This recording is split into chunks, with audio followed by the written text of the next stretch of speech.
ఓం శ్రీ గురుభ్యో నమః. దైవ సంకల్పం, లక్ష్మీ కటాక్షం ఎలా ఉంటుందనేది ఈరోజు మన ఆధ్యాత్మిక పరంపరలో.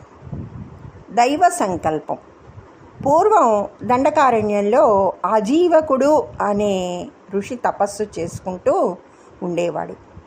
ఆయన తన జపము తపము తప్ప వేరే సంగతి పట్టించుకునేవాడు కాదు. అయితే అలా ఉండగా ఒకనాడు అజీవకుడు పడుకొని ఉండగా ఒక కల వచ్చింది. అందులో లక్ష్మీదేవి కనిపించి, ఆజీవక, నీ తపస్సుకు నేను చాలా ఆనందించాను, అందుకని నీకు సకల సౌభాగ్యాలు ఇవ్వకుండా ఉండలేకపోతున్నాను అన్నది. అప్పుడు ఆజీవకుడు, సర్వసంగ పరిత్యాగిని తల్లి, నాకు సంపదలు ఎందుకు తల్లి అన్నాడు. లక్ష్మీదేవి నవ్వి, నీవు కావాలంటే ఇస్తున్నాను కనుకనా, వద్దంటే మానడానికి నీకు ఐశ్వర్యం అబ్బబోతున్నది, దానిని ఆపడం ఎవరి వల్ల కాదు అని చెప్పి అదృశ్యమైపోయింది లక్ష్మీదేవి. ఆజీవకుడు మేలుకున్నాడు. తనకు వచ్చిన కలకు ఆశ్చర్యపడ్డాడు. తనకు సంపదలు అక్కర్లేదంటే ఆమె ఎలా ఇవ్వగలుగుతుందో చూడాలని కుతూహలపడ్డాడు. అంతలోనే ఒక తెల్లని గుర్రం వచ్చి ఆజీవకుని పక్కన నిలబడింది. అది దాహంతో రొప్పుతున్నది. వెంటనే ఆజీవకుడు దానిపై కరుణతో నీళ్లు పెట్టి గడ్డి వేశాడు. కొంతసేపటికి కొందరు సైనికులు గుర్రాలపై అటు వచ్చి ఆజీవకుని పర్ణశాల పక్కనే గడ్డి మేస్తున్న గుర్రాన్ని చూసి ఆశ్చర్యపోయారు. సైనికుల కలకలం విని ఆజీవకుడు పర్ణశాలలో నుండి యువతలకు వచ్చాడు. మహర్షి, ఈ గుర్రాన్ని ఎవరు అక్కడికి తెచ్చారు? ఆగి ప్రశ్నించాడు ఒక సైనికుడు. ఏమో, నాకేమీ తెలియదు, ఇది ఇక్కడికి వచ్చింది, దప్పికగా ఉందని గడ్డి పెట్టి గడ్డి వేశాను అంతే అన్నాడు ఆజీవకుడు. ఇది ప్రభువుల వారి యాగాశ్వం. దీన్ని దొంగలు తీసుకుపోయారు. దీనికోసం నిన్నటి నుంచే వెతుకుతున్నాము. ఇది మీ దగ్గరికి ఎలా వచ్చింది? పదండి ముందు మా రాజుగారి దగ్గరికి అని సైనికులు ఆజీవకుడిని బెదిరించారు. ఆజీవకుడు ధైర్యంగా, పదండి, అలాగే వస్తాను అంటూ బయలుదేరాడు.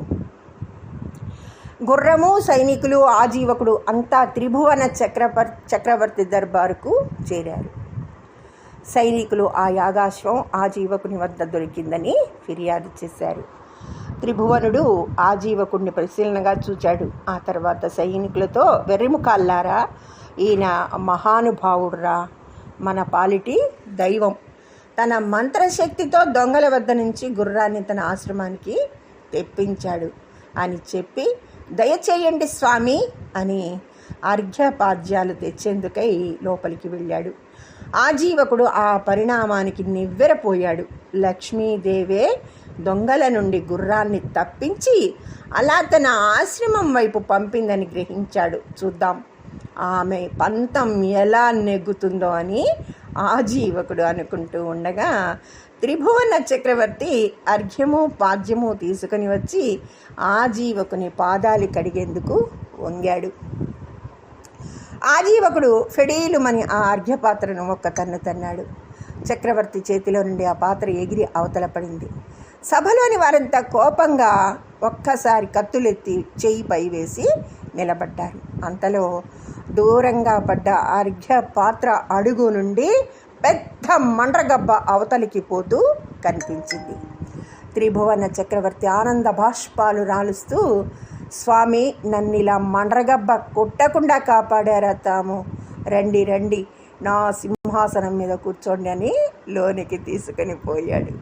తాను దురుద్దేశంతో చేసిన పనిని లక్ష్మీదేవి ఎలా తన పాలిట వరంగా మార్చిందో ఆజీవకుడు గ్రహించి నవ్వుకున్నాడు. అప్పుడే ఏమైందమ్మా, చూద్దాం ఇంకా అనుకున్నాడు మనస్సులోనే. అద్భుతంగా ఉందండి ఈ కథ. మహారాజు ఆజీవకునికి సమస్త వైభవాలు సమకూర్చాడు. లక్ష్మీదేవి దయ వల్ల త్రిభువన చక్రవర్తి భార్య గర్భవతి అయి మగ పిల్లవాడిని కన్నది. అసలు త్రిభువనుడు మొదట యాగం పెట్టింది కూడా సంతానం లేనందువల్లనే. ఆహా, మహర్షి రాజ్యంలో అడుగు పెట్టారు, అన్నీ మంగళాలే జరుగుతున్నవి అని బ్రహ్మానంద భరితుడైనాడు త్రిభువనుడు. నామకరణం కాగానే రాజుగారు ఆజీవకుడు వెంట పెట్టుకొని అంతఃపురానికి వెళ్ళి, మహర్షి నా బిడ్డని ఆశీర్వదించండి అని ప్రార్థించాడు. అలాగే అని ఆజీవకుడు, అమ్మా లక్ష్మీదేవి ఏది, ఈసారి నీ ప్రతాపం చూపించు, ఏం చెయ్యగలవో అని మనస్సులో ఊయల మంచంలోని పసికందును గభాలన పైకెత్తి భవనంలో నుండి విసిరి అవతల పడేశాడు. రాజు దాసీజనులు హాహాకారాలు చేస్తూ భవనంలో నుండి యువతలికి వచ్చారు. ఆజీవకుడు కూడా పిల్లవాడు ఏమయ్యాడో చూద్దామని యువతలికి వచ్చాడు. ఆజీవకుడు యువతలికి రావడం ఏమిటి, ఆ భవనం పెడేలుమని బద్దలు కావడం ఏమిటి, ఒక్కసారి జరిగాయి. శిశువు మాత్రం బయట వనపాలకులు తెచ్చి రాసులుగా పోసిన పూల మీద పడి క్యారమంటున్నాడు. త్రిభువనుడు నిస్సంతుగా చేసి రాజవంశం నిర్మూలించి రాజ్యం కాజేయాలని బంధువులలోనే కొందరు అంతఃపురం గోడల కింద గంధకపు పాత్రలు పెట్టి నిప్పు అంటించినట్లు త్రిభువనుడికి వర్తమానం అందింది. ఆహా, ఆ జీవకుడే లేకుంటే ఇవాళ నేనంటూ నా రాణి పరివారము, నా వంశాంకురము ఏమైపోయేవాళ్ళమో అని దండాలు పెట్టుకుంటూ వెళ్ళి ఆజీవకుడిని పాదాలపై పడ్డారు. స్వామి, నా రాజ్యం మొత్తం మీరు గురుదక్షిణగా స్వీకరించండి అని వేడుకోసాగారు ఆ రాజు. అమ్మా లక్ష్మీదేవి, ఈసారి నీవే గెలిచావు అనుకున్నాడు స్వామి. ఆజీవకుడు మనస్సులో కొంతకాలం గడిచింది. ఆజీవకుడు ఆ రాజ వైభవాలలో పడి దాన జప తపాలన్నీ మర్చిపోయాడు. అలా ఉండగా ఒకరోజు రాత్రి మళ్ళీ లక్ష్మీదేవి కలలో కనిపించింది. ఆజీవక, నీ తపస్సుకు తగినంత భోగం అనుభవించావు, ఇక నేను వెళ్తున్నాను. అయితే భోగ భాగ్యాలలో నీవు నీ జపతపాలన్నీ మరిచిపోయి పతితుడివైపోయావు. కాబట్టి రేపటి నుండి కొద్ది కాలం నిన్ను జ్యేష్ఠాదేవి వరిస్తుంది. నీవు బంగారం పట్టుకున్న మట్టి అవుతుంది, కర్ర పట్టుకుంటే పామై కరుస్తుంది అని చెప్పి అదృశ్యమైంది. ఆ జీవకునికి మెలకువ వచ్చింది. లక్ష్మీదేవి అన్నంత పని చేస్తుందని ఆ జీవకునికి తెలుసు. భోగ భాగ్యాలకు అలవాటు పడ్డ ఆ జీవకునికి వాటిని వదలడం అంటే అప్పుడు ఇష్టం లేకపోయింది. అందుకని ఎలాగైనా వాటిని దక్కించుకోవాలనే ఆశతో రాత్రికి రాత్రే రాజ్యం వదిలి వెళ్ళిపోయాడు. అలా పోయి నిర్జనమైన ఒక శ్మశానం చేరాడు. అక్కడ కపాలాలు చుట్టూ పెట్టుకుని ఒక శవం పైన కూర్చుని 40 రోజులు నిద్రాహారాలు మాని ప్రచండ భైరవ ఉపాసన చేశాడు. 41వ రోజున ఆ జీవకుడికి జ్యేష్ఠాదేవి ప్రత్యక్షమైంది. ఆ జీవకుడు ఫక్కున నవ్వుతూ, నేను ప్రచండ భైరవోపాసన చేశాను, ఇక నీవు నీ దరిద్రము నన్నేమీ చెయ్యలేవు అన్నాడు వెటకారంగా. జ్యేష్ఠాదేవి నవ్వి, ఓరి మూర్ఖుడా, గత 40 రోజుల నుండి నేను నిన్ను పట్టి పీడించుకు తింటున్నాను, లేకుంటే హాయిగా భోగభాగ్యాలు అనుభవించేవాడివి. తిండి తిప్పలు మాని ఈ శ్మశానంలో శవం పైన కూర్చోవడం ఏమిటి? ఇవాళతో నీకు విమోచనమైంది, నేనిక వెళ్తున్నాను, అది చెప్దామనే వచ్చానని చెప్పి అదృశ్యమైంది.